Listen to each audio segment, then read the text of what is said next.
तो दोस्तों यहाँ पे motion in a plane chapter जो है हमारा खत्म हो गया है। तो इसके कुछ न्यूमेरिकल मैं आपको करा देता हूँ motion in a plane chapter के।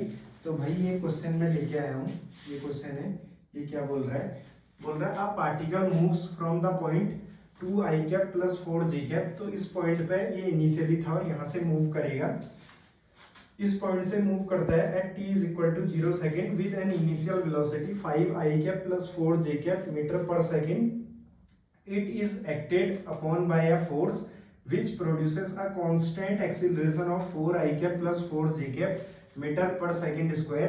Find distance of particle from origin at t is equal to 2 second. तो भाई इस क्वेश्चन में जो है हर एक लाइन इंपॉर्टेंट है। तो यहाँ पे सबसे पहले तो ये बोल रहा है कि पार्टिकल जो है इस पॉइंट से मूव करता है 2i cap plus 4j cap, i cap और j कैप यूनिट वेक्टर्स हैं अलोंग x एंड y डायरेक्शन। तो initially 2i cap plus 4j cap पे इसकी पोजीशन थी। तो इसका सॉल्यूशन हम देखते हैं भाई। ये जो पार्टिकल है इसका हम देखते हैं एक्सटी ग्राफ, यहाँ को टाइम है सेकेंड्स में और ये है यहाँ पे इसका पोजीशन x। तो भाई इनिशियली ये था एक्सटी ग्राफ नहीं, इसका एक्स वाई ग्राफ हम देखते हैं। ये वाई एक्सिस है, ये एक्स एक्सिस है। तो भाई ये मूव करेगा यहाँ को, दोनों मीटर में है वाई और एक्स। तो इसका इनिशियल पोजीशन था 2i के प्लस 4j कैप पे।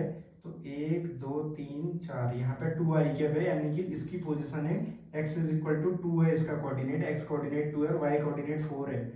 1 2 3 4। तो भाई y कोऑर्डिनेट यहाँ पे है कुछ और x कोऑर्डिनेट इसका इनिशियली 2 था। तो ये पॉइंट था 2,4। तो भाई इसकी इनिशियल पोजीशन यहाँ पे थी।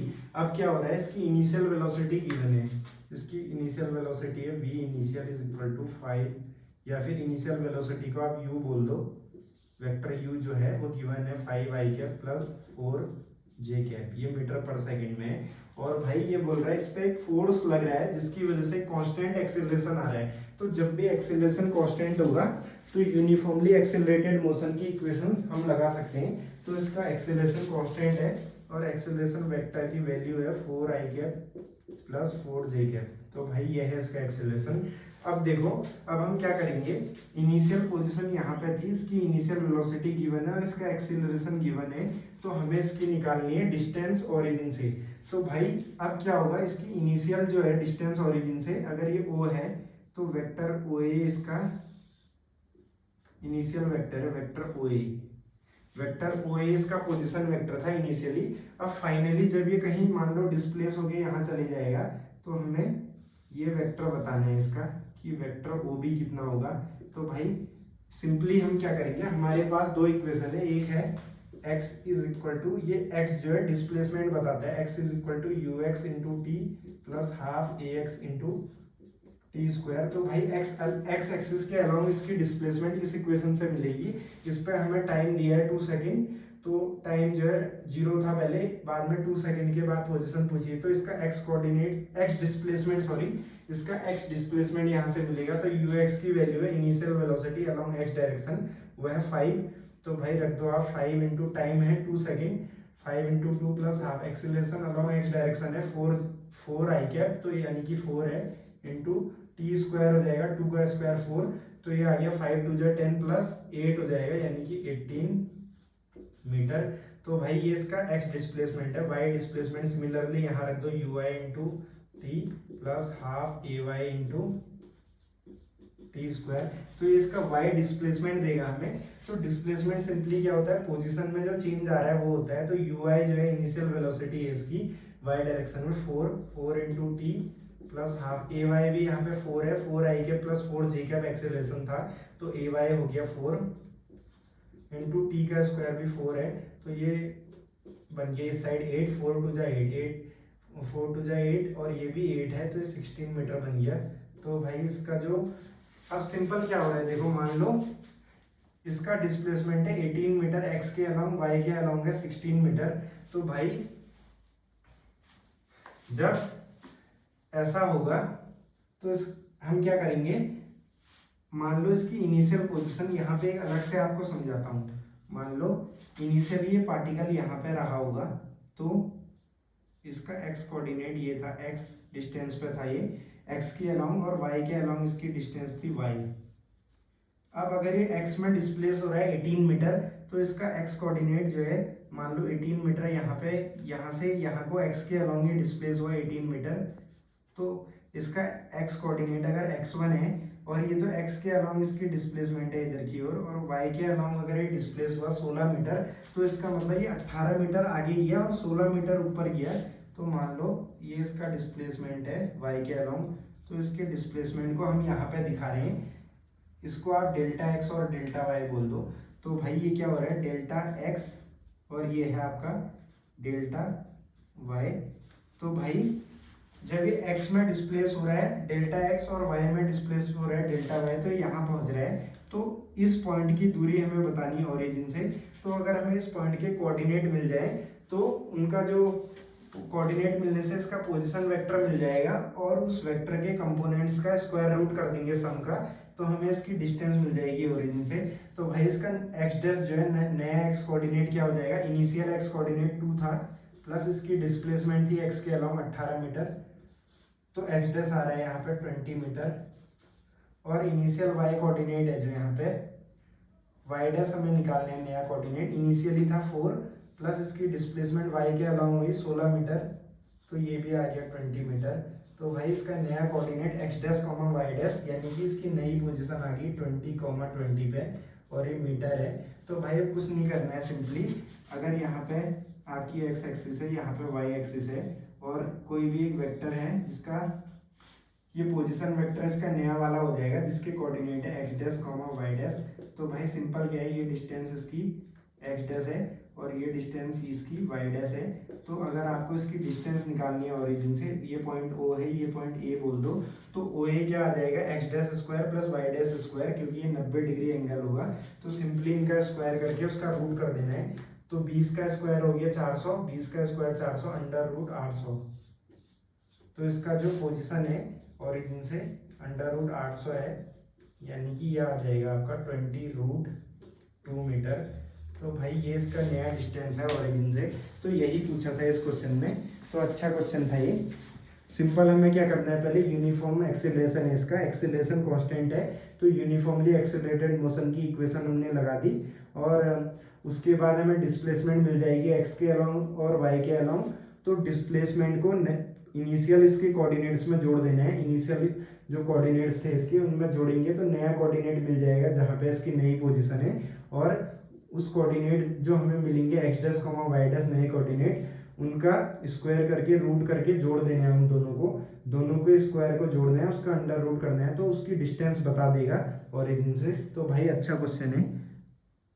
तो दोस्तों अब इसका अगला क्वेश्चन मैंने लिया motion in a plane chapter से, प्रोजेक्टाइल मोशन का क्वेश्चन है, और जेईई मेंस में पूछा गया था 27 जून 2022 को। तो भाई क्या बोल रहा है क्वेश्चन, ये क्वेश्चन कह रहा है कि a projectile is launch eight an angle alpha पे इसे लॉन्च किया विद हॉरिजॉन्टल से इसका जो एंगल था इनिशियली अल्फा था, with velocity of 20 मीटर पर सेकेंड, इनिशियल वेलोसिटी गिवन है, after 10 seconds it's angle with horizontal is beta, value of 10 beta will be. तो भाई मान लो ये हमारा हॉरिजॉन्टल है, तो जब हमने प्रोजेक्टाइल को लॉन्च किया तो इसने ये पाथ को अगर फॉलो किया था, मान लो इस पाथ को अगर इसने फॉलो किया, तो इनिशियली इसका एंगल जो था हॉरिजॉन्टल से अल्फा था और वेलोसिटी इसकी थी 20 मीटर पर सेकेंड। तो भाई मान लो 10 सेकेंड के बाद ये यहाँ पे पहुंचा, 10 सेकेंड के बाद यहाँ से ये पॉइंट ए था, ये पॉइंट बी था, तो पॉइंट ए से पॉइंट बी पे जब आया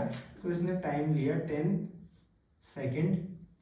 सेकेंड इसने टाइम लिया, और इस पॉइंट बी पे इसकी जो वेलोसिटी है, इसका पाथ ये है मोशन का, प्रोजेक्टाइल मोशन ये कर रहा है तो इस पाथ के अलोंग कर रहा है, और पाथ पे जो टेंजेंट होगा इस पॉइंट पे वो इसकी वेलोसिटी बताएगा। तो उसका एंगल जो यहाँ पे है हॉरिजॉन्टल से, ये हॉरिजॉन्टल के पैरेलल लाइन मैंने बना दी, तो इसका एंगल हॉरिजॉन्टल से बीटा था, और ये पॉइंट बी पे था, और इसकी वेलोसिटी मान लो यहाँ पे थी v। तो भाई ये पूछ रहा है, ये जो बीटा एंगल ये बना रहा है हॉरिजॉन्टल से पॉइंट बी पे 10 बीटा की वैल्यू पूछ रहा है। तो भाई हमें क्या करना है, हमें पता है प्रोजेक्टाइल मोशन में एक एक्सेलरेशन एक्ट करता है खाली वर्टिकल डायरेक्शन में, और वो होता है g, acceleration due to gravity downwards. तो भाई इसका मोशन हो रहा है ऊपर की ओर, तो इसका डिस्प्लेसमेंट y के अलोंग जो है डिस्प्लेसमेंट है पॉजिटिव, क्योंकि इनिशियल पोजीशन से डिस्प्लेस हो रहा है जब, तो ऊपर की ओर डिस्प्लेसमेंट लेगा, और जब ये गिरेगा यहाँ पे इस पॉइंट पे इसका जो डिस्प्लेसमेंट है y के अलॉन्ग वो जीरो हो जाएगा। तो किसी भी टाइम पे अगर आप देखो इसका डिस्प्लेसमेंट पॉजिटिव डायरेक्शन में यानी कि प्लस y डायरेक्शन में है, और एक्सेलरेशन ड्यू टू ग्रेविटी लग रहा है डाउनवर्ड्स, यानी कि डिस्प्लेसमेंट के अपोजिट लग रहा है एक्सेलरेशन ड्यू टू ग्रेविटी। तो जब हम इस पर y वर्टिकल मोशन की इसके बात करेंगे तो एक्सेलरेशन को हम यहाँ पे लेंगे -g, क्योंकि ये -g है, डिस्प्लेसमेंट या फिर वर्टिकल वेलोसिटी के अपोजिट होगा ये हमेशा। तो भाई, और constant value acceleration due to gravity, तो यूनिफॉर्मली एक्सेलरेटेड मोशन की इक्वेशन हम लगा सकते हैं यहाँ पे। तो हमारा जो v हो जाएगा, ये v का y कंपोनेंट जो हो जाएगा वो हो जाएगा uy प्लस at होता है, लेकिन एक्सेलरेशन है -g इंटू टी। तो भाई इसका जो y कंपोनेंट आएगा वेलोसिटी का, अगर v पॉइंट पे इसकी वेलोसिटी v थी, उसका एंगल हॉरिजॉन्टल से बीटा है, तो vy हो जाएगा v sine beta is equal to ui minus g t. ui इसका है initial velocity along y direction, और इसका वेलोसिटी था 20 मीटर पर सेकंड, तो ui हो जाएगा initial velocity 20 sine alpha is equal to 20 sine alpha. और इस क्वेश्चन में g की वैल्यू बोला था, g को लेना 10 मीटर पर सेकेंड स्क्वायर, g की वैल्यू गिवन थी क्वेश्चन में। तो भाई ये आ जाएगा -10 इंटू टाइम कितना ले रहा है ये 10 सेकेंड, तो ये हो जाएगा v sine beta is equal to 20 sine alpha minus 100। तो भाई एक और चीज यहाँ पे आप हम देखेंगे, हमें पता है प्रोजेक्टाइल मोशन में हॉरिजॉन्टल डायरेक्शन में एक्सेलरेशन कोई एक्ट नहीं करता, तो हॉरिजॉन्टल डायरेक्शन में वेलोसिटी कांस्टेंट हो जाएगी। तो इनिशियल वेलोसिटी थी 20 cos अल्फा एक्स डायरेक्शन के अलोंग 20 cos अल्फा। अगर हम एक्स डायरेक्शन में इसकी वेलोसिटी देखें वो कांस्टेंट है, तो यहाँ पे बी पॉइंट पे इसकी वेलोसिटी होगी v cos बीटा। तो भाई ये दोनों बराबर है, ये इक्वेशन को फर्स्ट इक्वेशन बोल दो, इसको बोल दो दूसरी इक्वेशन। तो अगर आप v साइन बीटा को डिवाइड करोगे v cos बीटा से, तो v से v कैंसिल हो जाएगा, यहाँ से आ गया 10 beta is equal to 20 sine alpha 20 sine alpha minus 100 divided by 20 cos alpha. तो भाई 20 से 20 कट गया और 20 से 100 कट जाएगा 5 बार, तो यह आ जाएगा sine alpha by cos alpha, ये बन गया 10 alpha minus 1 by 5 by cos alpha ये हो जाएगा। इसको अगर हम ब्रेक करेंगे तो साइन बाय कॉस 10 बन गया और 5 बाय कॉस अल्फा ये बन जाएगा सेक अल्फा। तो ये आ जाएगा 10 अल्फा माइनस 5 सेक अल्फा। तो भाई इसका आंसर देखो कौन से ऑप्शन में, 10 अल्फा प्लस 5 सेक अल्फा ये नहीं है, 10 अल्फा माइनस 5 सेक अल्फा, तो इसका आंसर है बी। तो भाई ऑप्शन बी इसका करेक्ट आंसर हो गया। तो ये क्वेश्चन था, अच्छा क्वेश्चन है ये भी। इसमें सिंपली कॉन्सेप्ट लग रहा था कि हॉरिजॉन्टल वेलोसिटी कांस्टेंट रहेगी और जो है मोशन यूनिफॉर्म एक्सेलरेटेड मोशन है, यूनिफॉर्मली एक्सेलरेटेड मोशन, तो उसकी हमने y डायरेक्शन में इक्वेशन लगाई y वेलोसिटी के लिए। तो पॉइंट बी पे उसकी वेलोसिटी हो जाएगी v sine beta is equal to u minus g t. तो initial velocity along x direction थी 20 साइन अल्फा, y डायरेक्शन के अलोंग जो इनिशियल वेलोसिटी थी वो थी 20 sine alpha minus acceleration due to gravity 10 into time है 10 second. तो v sine beta is equal to 20 sine alpha minus 100 आ गया। और x वाले इक्वेशन में वेलोसिटी कांस्टेंट है, तो जब हमने साइन और कॉस को डिवाइड करा 10 बीटा बन गया 20 sine alpha minus 100 divided by 20 cos alpha, वहाँ से 10 बीटा की वैल्यू मिल गई 10 अल्फा माइनस 5 सेक अल्फा। तो ऑप्शन बी करेक्ट आंसर है। तो भाई अच्छा क्वेश्चन था। आगे अब और देखते हैं कुछ क्वेश्चन। तो दोस्तों यहाँ पे एक और क्वेश्चन लेके आया हूँ मैं, ये भी जेई मेंस में पूछा गया था क्वेश्चन। और भाई ये क्वेश्चन पूछा गया था 2022 जेई मेंस में 27 जुलाई को। ये क्वेश्चन भी जेई मेंस का क्वेश्चन है। तो भाई देखते हैं क्वेश्चन क्या बोल रहा है। तो क्वेश्चन बोल रहा है a ball of mass m is thrown upward, vertically upward फेंका गया था इसे। Another ball of mass 2m is thrown at an angle theta with vertical, both balls stay in air for same period of time, ratio of height attained by two balls is 1/x, value of x is। तो भाई value of x पूछ रहा है। ये कह रहा है एक बॉल है मास m है उसका, उसको वर्टिकली अपवर्ड हमने फेंका, और दूसरी बॉल है 2m इसका मास है, इसको हमने वर्टिकली अपवर्ड नहीं फेंक के किसी एंगल पर फेंका, इसका वर्टिकल से जो एंगल था फेंकते टाइम वो थीटा था। तो भाई both balls stay in air for same period of time, दोनों बॉल्स जो है सेम टाइम के लिए रहती है हवा में, मतलब ग्राउंड को जब हिट करती है तो टाइम सेम ले रही है। हवा में रहने का मतलब जब आपने फेंका और जब उसने ग्राउंड को हिट करा उसके बीच का जो टाइम है दोनों का सेम आता है। तो रेशियो जो उनकी हाइट की रेशियो है, मतलब मैक्सिमम हाइट जो अटेन करेगी उनका रेशियो है 1/x। तो वैल्यू ऑफ x पूछ रहा है, तो भाई इसका सॉल्यूशन हम देखते हैं।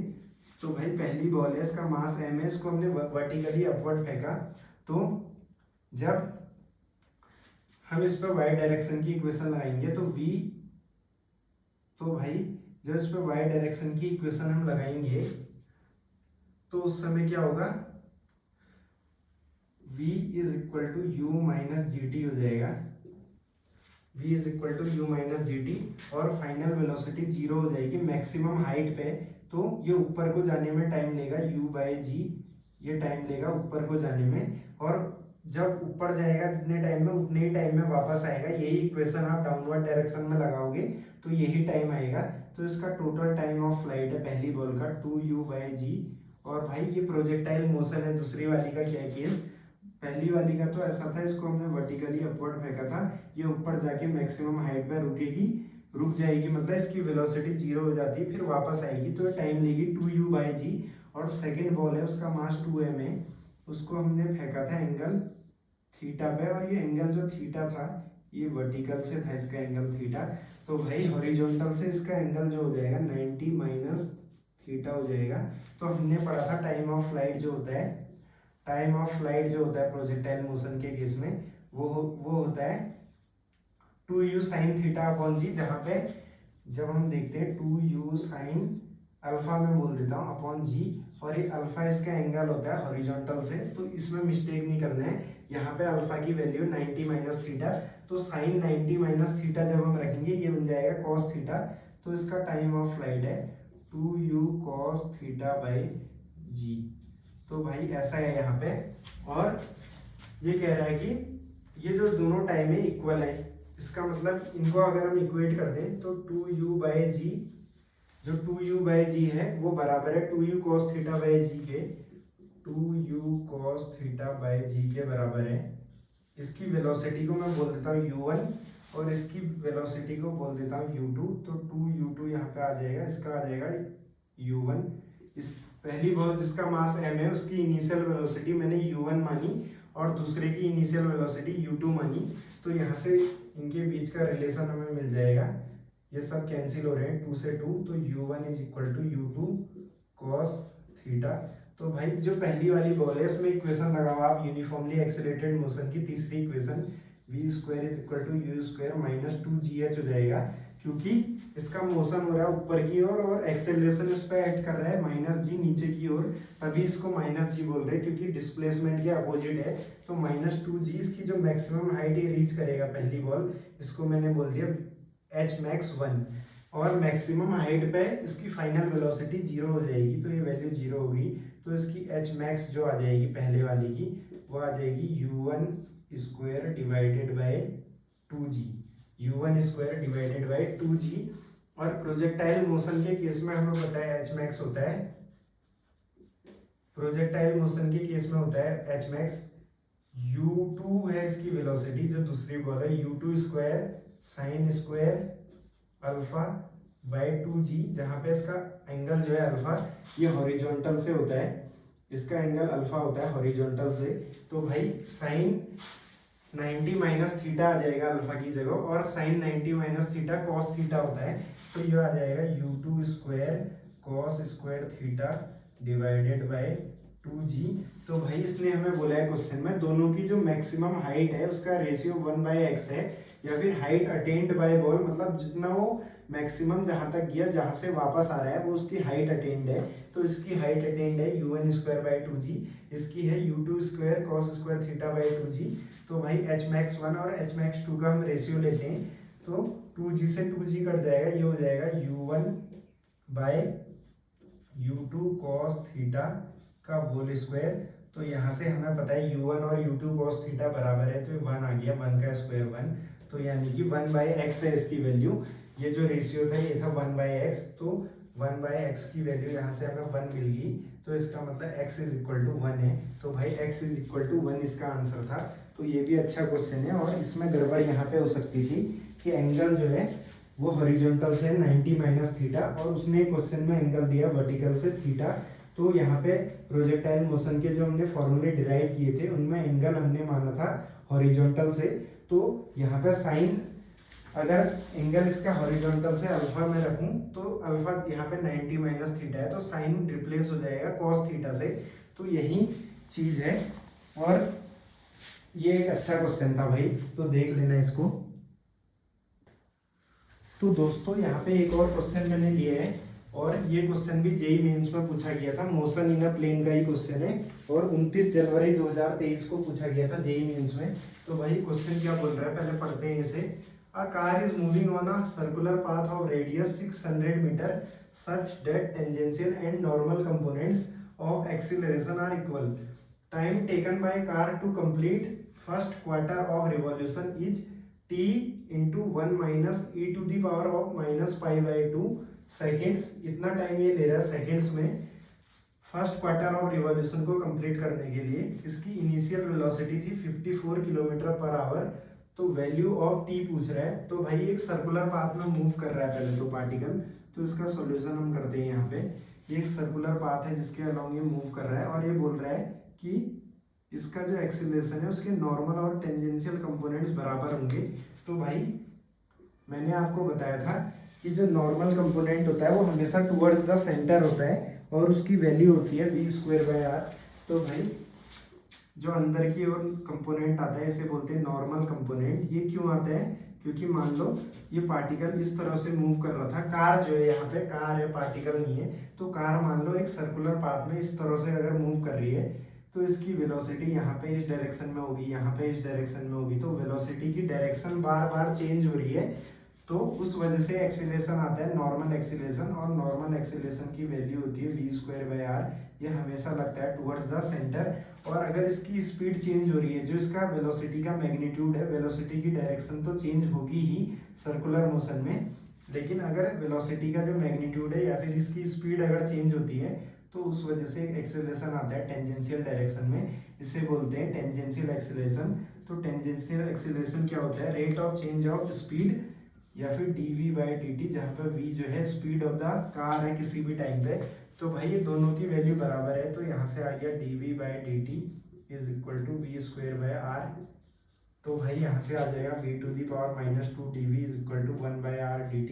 तो इसको इंटीग्रेट अगर कर दें, इंटीग्रेट कर देते हैं, तो मान लो इनिशियल वेलोसिटी इसकी v0 थी, उसकी वैल्यू गिवन है 54 किलोमीटर पर आवर। तो v0 से अगर v तक जा रही है इसकी वेलोसिटी, तो अगर इंटीग्रेट करेंगे हम 1/r कांस्टेंट है बाहर आ जाएगा। इनिशियली जो वेलोसिटी v0 थी टाइम 0 था, और t सेकेंड में मान लो t तक जा रहा है टाइम, तो dt यहाँ पे हो जाएगा। तो भाई ये इंटीग्रेट होके बन जाएगा t, तो और ये बन जाएगा v to the power -2 dv। इसका इंटीग्रेशन होता है x की पावर n dx का इंटीग्रेशन हमें पता ही होता है x to the power n+1/n+1। यहाँ पे n -1 के बराबर नहीं होना चाहिए, नहीं तो नीचे वाला जो है 0 हो जाएगा और नॉट डिफाइंड हो जाएगी वैल्यू। तो इसलिए यहाँ पे n की वैल्यू है -2, तो ये आ जाएगा -1/v। माइनस को बाहर ले रहा हूँ, और v0 से लेके v तक जाएगा इज इक्वल टू ये बन जाएगा t/r। तो भाई ये हो जाएगा 1/v माइनस 1/v0, और बाहर से एक माइनस और है यहाँ पे इज इक्वल टू t/r। तो 1/v माइनस का 1/v plus 1/v0 is equal to t/r। तो भाई यहाँ से अगर आप निकालोगे 1/v को इस तरफ ले जाओ, तो ये हो जाएगा 1/v is equal to minus का t/r माइनस 1/v0। तो ऐसा बन जाएगा 1/v की वैल्यू जो हो जाएगी ऐसी बनेगी। तो वेलोसिटी जो है टाइम का फंक्शन आ रहा है, तो ये आ जाएगा वेलोसिटी की वैल्यू आ रही है t/r माइनस 1/v0, और ये ऊपर आ रहा है -1। तो भाई ये वेलोसिटी है फंक्शन ऑफ टाइम। तो अब आगे देखते हैं इसे सॉल्व कैसे करना है हमने। तो दोस्तों हमने देखा स्पीड ऑफ द कार यहाँ पे आ रही थी v is equal to -1/t/r minus 1/v0। तो भाई अब देखो, अब हमें पूछ रहा है कि ये पहला क्वार्टर ऑफ रिवॉल्यूशन पूरा करने में जो टाइम ले रहा है वो हमें बताने हैं। उसके एक्सप्रेशन में टी आ रहा है, तो उस टाइम को कैसे निकालेंगे हम। ये पूरा सर्कल है, जब ये एक क्वार्टर ऑफ रिवॉल्यूशन पूरा करेगा तो भाई ये पूरी लेंथ होती है 2 पाई आर। तो एक क्वार्टर मतलब 2 पाई आर/4, यानी कि पाई r/2 डिस्टेंस ये कवर करेगा। तो भाई डिस्टेंस कितनी कवर कर रहा है, पाई r/2 सर्कमफेरेंस के अलोंग। जब ये एक क्वार्टर रिवॉल्यूशन लेगा तो ये जो एंगल यहाँ पे बनेगा 90 डिग्री बनेगा। जब पूरा 360 एंगल होता है तो पूरा सर्कल के अलोंग सर्कमफेरेंस होता है 2 पाई आर, 90 डिग्री में हो जाएगा 2 पाई आर/4, यानी कि पाई r/2 डिस्टेंस ये कवर कर रहा है एक क्वार्टर ऑफ रिवॉल्यूशन में। अगर किसी इंस्टेंट ऑफ टाइम पे इसकी वेलोसिटी v है तो ये dt टाइम में कितना डिस्टेंस कवर करेगा। स्पीड इसकी v है, वेलोसिटी का मैग्नीट्यूड v है, तो v dt डिस्टेंस ये कवर करेगा स्मॉल टाइम में। तो अगर हम इस स्मॉल डिस्टेंस को इंटीग्रेट करेंगे, स्मॉल डिस्टेंस है सर्कमफेरेंस के along v into d t, v यहाँ पे स्पीड ऑफ द कार है, तो भाई ये हो जाएगा v dt का इंटीग्रेशन। मान लो t टाइम ले रहा है, 0 से लेके t टाइम तक, ये पाई r/2 यानी एक क्वार्टर ऑफ रिवॉल्यूशन कवर कर रहा है, तो यहाँ से पाई r/2 आ जाएगा इंटीग्रेशन v dt। यहाँ पे v जो है फंक्शन है टाइम का, इसमें -1 आ रहा है, माइनस को बाहर ले लेंगे, 1/t/r माइनस 1/v0, और यहाँ से dt के रिस्पेक्ट में इंटीग्रेशन हो रहा है, तो इसका इंटीग्रेशन हम करेंगे तो बन जाएगा ln t/r माइनस 1/v0, और ये डिवाइड होगा 1/r से, क्योंकि t का कोफिशिएंट है 1/r, तो ऊपर आ जाएगा r ln t/r minus 1/v0, 0 से लेके t तक। तो भाई इससे अगर हम देखेंगे r से, ये पाई r/2 में भी r आ रहा है, तो r से r कैंसिल हो गया, तो इस माइनस को इधर ले लो, माइनस पाई/2 इज इक्वल टू हो जाएगा आपका ln t/r minus 1/v0 minus ln minus 1/v0। तो भाई ln a minus ln b हो जाएगा ln a/b, तो ये आ जाएगा माइनस पाई/2 is equal to ln t/r minus 1/v0, t/r minus 1/v0 divided by minus 1/v0। तो भाई ln, जब भी ln होता है, अगर ln को हम इधर भेजते हैं तो e to the power of आता है, क्योंकि ln का बेस होता है e, तो e to the power minus पाई/2 इज इक्वल टू हो जाएगा t/r minus 1/v0 divided by minus 1/v0। तो भाई यहाँ से आप अगर देखो तो जो ये है, ये हो जाएगा 1/v0 into 1/v0 into 1 minus e to the power minus पाई/2 इज इक्वल टू, ये आ रहा है t/r। इसको आप सिंप्लीफाई अगर करोगे तो ऐसा बन जाएगा 1/v0 कॉमन आएगा into 1 minus e to the power minus पाई/2 इज इक्वल टू t/r। तो t की जो वैल्यू आ रही है, जितना टाइम ले रहा है, जो ये टाइम लेगा यहाँ पे, ये हो जाएगा r/v0 into 1 minus e to the power of minus पाई/2। तो भाई इतना टाइम ये ले रहा है एक क्वार्टर ऑफ रिवॉल्यूशन कवर करने के लिए, और जो इसने हमें क्वेश्चन में दिया था, इस टाइम की वैल्यू थी small t into 1 minus e to the power minus पाई/2। इसको मैंने स्मॉल t माना है, इस टाइम को मैं कैपिटल T बोल देता हूँ कि इतना टाइम ले रहा है यहाँ पे, ये हमारा टाइम का एक्सप्रेशन निकल के आ रहा है। इससे आप कंपेयर अगर करोगे तो स्मॉल t की वैल्यू यहाँ से आ रही है, small t is equal to r/v0 यहाँ पे आएगा। तो इसको हमें सॉल्व करना है सिंपली, तो स्मॉल t की वैल्यू हमें मिल जाएगी। तो भाई स्मॉल t की वैल्यू अब देखते हैं क्या आएगी।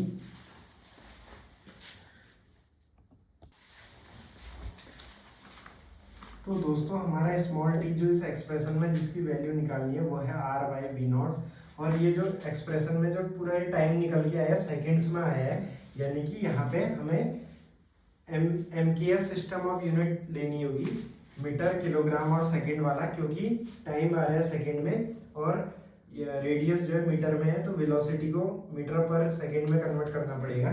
तो भाई इनिशियल वेलोसिटी है v0 54 kilometre per hour, r तो मीटर में है ही पहले से 600 मीटर, क्योंकि ये जो टाइम का एक्सप्रेशन है सेकंड्स में है, इसलिए इस वेलोसिटी को हमें सेकंड्स में कन्वर्ट करना पड़ेगा। तो t आ जाएगा, r जो है 600 मीटर है, वेलोसिटी है 54 किलोमीटर पर आवर, इसको मीटर पर सेकंड में करेंगे, तो किलोमीटर को मीटर में करने के लिए 1000 से डिवाइड मल्टीप्लाई किया, और आवर को सेकंड में करना है तो 3600 से आप डिवाइड कर दो, तो ये बन जाएगा 600 इंटू 3600 डिवाइडेड बाय 54000। तो भाई ये 3 जीरो से यहाँ पे 3 जीरो कट गए। अब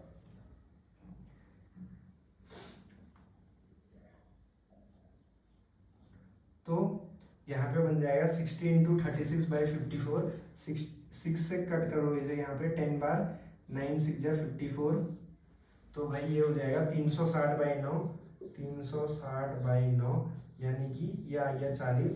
तो जो स्मॉल टी है इसकी वैल्यू आ रही है यहाँ पे 40। तो वैल्यू ऑफ स्मॉल टी इसने पूछा था, तो ये आ रहा है भाई यहाँ पे 40 इंटू 1 माइनस e⁻⁵/2। तो टी की वैल्यू पूछी थी 40 आ रही है, और यहाँ पर टाइम की यूनिट सेकंड्स में थी, तभी हमें कन्वर्जन करना पड़ा क्योंकि रेडियस जो है मीटर में है। अगर वेलोसिटी मीटर पर सेकंड में आएगी तभी टाइम जो टी आ रही है स्मॉल टी ये सेकंड में आएगा। तो भाई इस एक्सप्रेशन में ये वैल्यू तो यूनिट लेस है, तो स्मॉल टी की जो यूनिट है सेकंड्स में है, तो इसीलिए स्मॉल टी की जो वैल्यू आ रही है 40 आ रही है, और इसकी यूनिट है सेकंड्स। तो इसका आंसर हो जाएगा 40 सेकंड्स ये ले रहा है। 40 into 1 minus e⁻⁵/2। Small T जो इस एक्सप्रेशन में इसकी वैल्यू है 40 और यूनिट है सेकंड, तो 40 सेकंड वैल्यू है स्मॉल टी की, और इंटू ये इसको अगर हम मल्टीप्लाई करेंगे तो ये कंप्लीट टाइम बन जाएगा 40 इंटू 1 माइनस e⁻⁵/2। तो पहला क्वार्टर कंप्लीट करने के लिए ये इतना टाइम लेगा और सेकंड्स में आएगा ये टाइम, और जो स्मॉल टी है उसकी वैल्यू आ रही है 40। तो भाई और यूनिट जो है स्मॉल टी की वही सेकंड है, क्योंकि ये यूनिट लेस है, तो टाइम को सेकंड में लाने के लिए इसकी यूनिट सेकंड होगी, लेकिन हमसे पूछी थी वैल्यू, तो इस स्मॉल टी की वैल्यू आ रही 40। तो भाई यूनिट्स भी इंपॉर्टेंट है, यूनिट्स में गलती नहीं करनी है। तो ये क्वेश्चन काफ़ी अच्छा क्वेश्चन था। तो भाई इसी के साथ motion of in a plane chapter complete हो गया है। अब अगला चैप्टर हम देखेंगे लॉ ऑफ मोशन। तो भाई ये चैप्टर कंप्लीट हो गया है, इसके कुछ क्वेश्चन मैं बाद में करा दूंगा। तो अब अगला चैप्टर हम पढ़ेंगे लॉ ऑफ मोशन इसके बाद। तो ये वीडियो यहीं पे एंड कर रहा हूँ। Thank you.